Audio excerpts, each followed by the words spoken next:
For some drivers, making the NASCAR playoffs is expected. For others, being part of that 16-driver field can change your legacy. Jobs are at stake, millions of dollars are at stake. With 10 races to go in the Cup Series regular season, I've organized every Cup Series driver by category, which you can see all the way to the left there.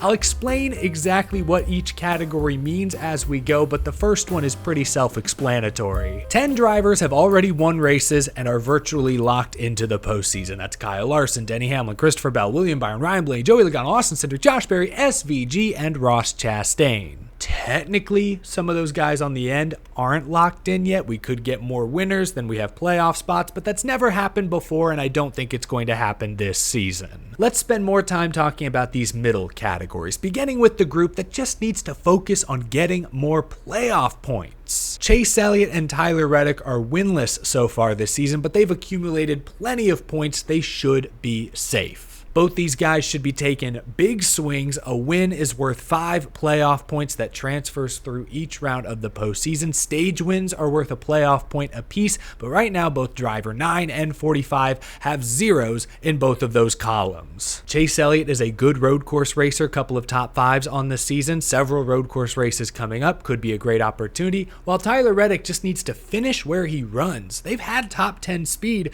numerous times this spring, but only one top 10 finish the past 8 races. There's always some bad luck involved, but there's also been a lot of poor execution and just missed setups from that 45 bunch. But that's the group that should make the playoffs. Right now, the focus is on stacking playoff points ahead of the 10-race chase. Next category, this group just keep being consistent. That's what you're good at. These guys are on the good side of the bubble for now. Sure, a win would fix all of their problems, but for this group, winning does not seem to come easy. Beginning with Bubba Wallace, who is currently 13th on the playoff grid, plus 57 points, has recent finishes of 6th, 4th, and 12th, some decent momentum, but Bubba Wallace has never won a regular season Cup Series race. His last Cup Series race of any kind came in the fall of 2022, 2.5 years ago. It seems like they have enough speed to win just about anywhere, but obviously they haven't in a long, long time. He is really good at Pocono, so maybe Bubba Wallace gets it done this weekend. Maybe it's a long shot. Chase Briscoe, the new guy at Joe Gibbs Racing, is 14th on the playoff grid, plus 39 points.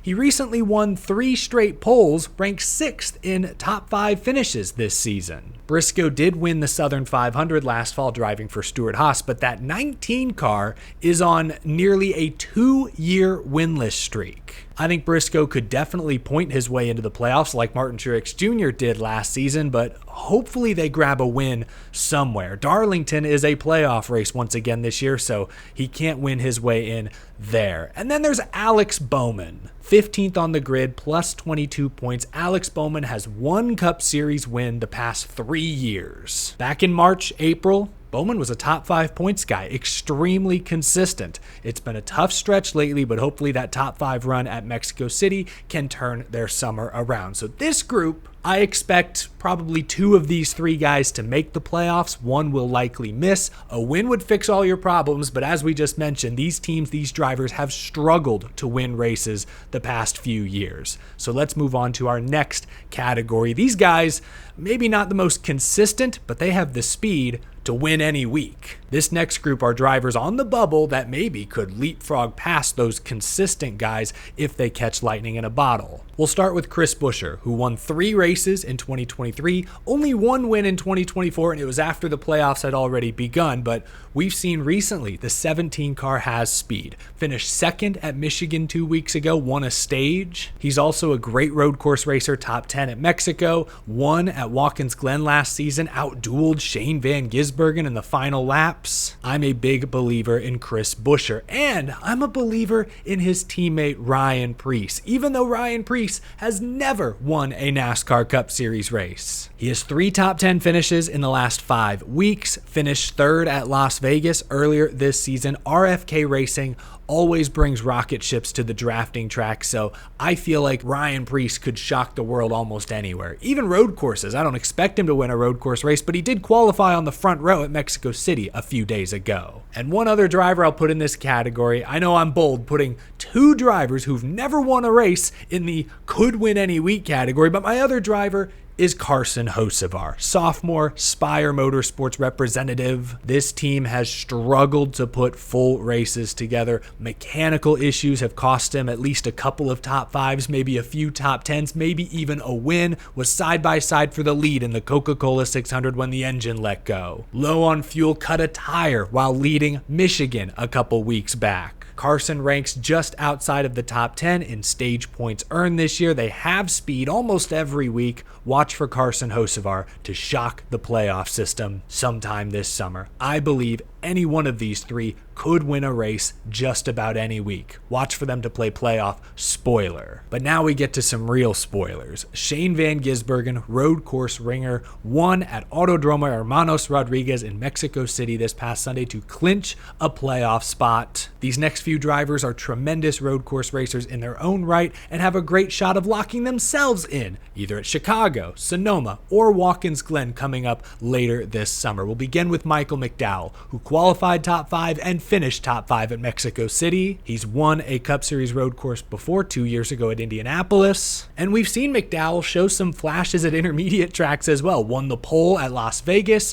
finished 7th in the Coke 600. Most likely he's going to need to win, and most likely his best opportunity will be on a road course. Same can be said about AJ Allmendinger. Sure, he had some great runs early this year at Bristol, at Homestead, but it's going to be difficult for a Kaulig car to win a traditional oval race. He had mechanical issues at Coda, got wrecked early at Mexico, had some damage. Law of averages suggests things will go his way sooner rather than later. Hopefully a clean road course race is on the horizon. AJ Allmendinger should be a contender. So these two guys, their best shot to make the playoffs, win a road course race. Points, not really thinking about them right now. Win at Chicago or Sonoma or Watkins Glen. That is their ticket. This next category I think is an interesting one. Veteran drivers who have been there before. These next few drivers have all made the playoffs multiple times in their Cup Series career. In fact, I have a couple of champions represented in this tier. Unfortunately, they're this far down the list though because these vets have struggled lately. We'll begin with Kyle Busch. It pains me to say this, but winning Daytona in August may be Kyle Busch's best shot at making the playoffs. He did finish second there last summer, won a Talladega race in the 8 car a couple years ago. I just don't trust Kyle Busch to put a full race together anywhere else. Even if RCR hits on everything one week and gets him up there in the top 5, you can all but guarantee Kyle Busch is going to throw it away. Kansas last fall. Texas a few weeks back. Mexico City, lap 7. Kyle Busch does not have a great feel for the next gen car, and I don't think he has a great feel for the situation. Like take Mexico City, for example. Wet weather, sloppy conditions.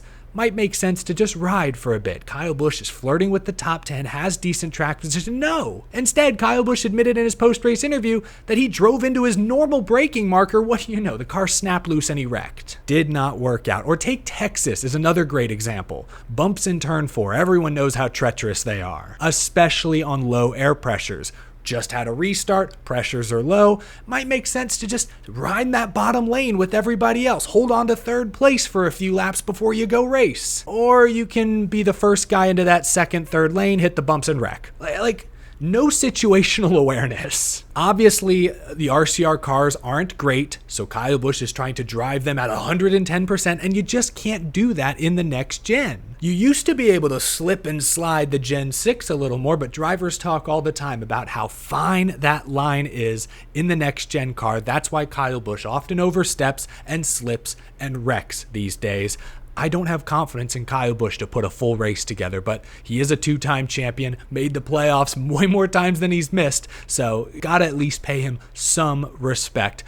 Same can be said about Brad Keselowski. The 2012 Series champion sits 32nd in the regular season points. He's behind guys like Ty Dillon. Shoot, he's behind rookie Shane Van Gisbergen now. He's behind both legacy cars. There is some hope for Brad Keselowski. He has 2 top 10s the last 4 races. Charlotte, Michigan. Tough tracks. I'm not expecting Brad Keselowski to win a race this season, but I did put his teammates in the could win any week category. I don't think the 6 has been as good as the 17 or 60 most weeks, but this is bad Brad we're talking about. You never really know. He could pop any given week. Austin Dillon. A not so fun fact, Dillon ranks 32nd in stage points earned this season. This team does not appear capable of running up front at traditional tracks. I will pay Austin Dillon a compliment though. I think a lot of fans act like Austin Dillon is some sort of hack, when that's not true. He has won a Cup Series race 5 of the last 8 seasons. He makes the playoffs more often than not in Richard Childress racing equipment, which Kyle Busch fans are figuring out recently isn't that great. I know he drove like a maniac at the end of last year's Richmond race, but he had winning pace in that event, so you never know what Austin Dillon might have up his sleeve.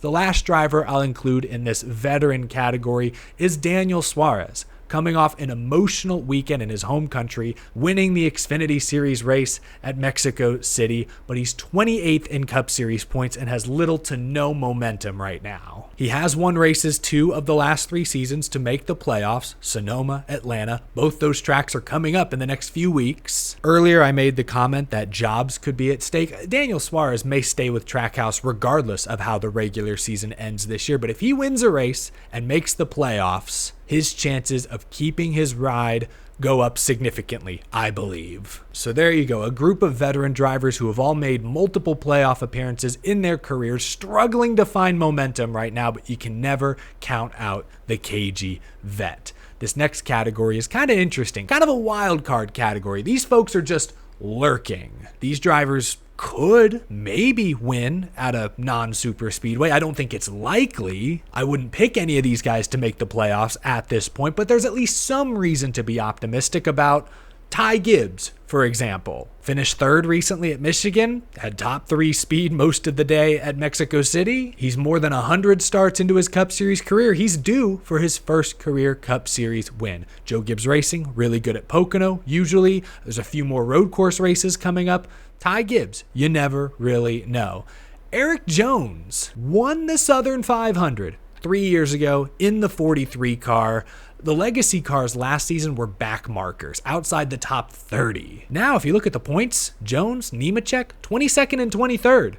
Jones has recent finishes of 5th at Texas, 7th at Nashville. They weren't doing that a season ago. And John Hunter Nemechek, his teammate, just scored his 5th top 10 finish of the year. That's more top 10s this year than Kyle Busch, Josh Berry, Carson Hocevar, Austin Cindric. That's more top 10s than Joey Logano has this year. So again, I'm not saying it's likely any of these guys win a non-super speedway race, but it's possible. It's certainly possible. They're lurking. Final category, again, self-explanatory. These drivers are just hoping for chaos. Austin Dillon winning the Summer Daytona race 3 years ago because half the field wrecked in the rain. The only realistic way any of these remaining drivers make the playoffs is by winning Atlanta in a couple weeks or Daytona in August. And it's possible. I would have put Harrison Burton in this category last season. He won Daytona, made the playoffs. So never say never, never give up. But this group at the bottom is just hoping they can emerge from the chaos one weekend in the right position. But there you go. Hope you enjoyed that. Let me know if you agree or disagree with where I may have ranked your favorite driver. Obviously, the top category is a given, but these middle sections especially, I thought we could have some fun. Do you agree with how I organize things? Would you change any of the categories? Would you redefine any of these rankings? Let me know down in the comment section below. But that's going to do it for this special playoff update episode of Out of the Groove. I'll talk with y'all again real soon. Have a great rest of your day, folks.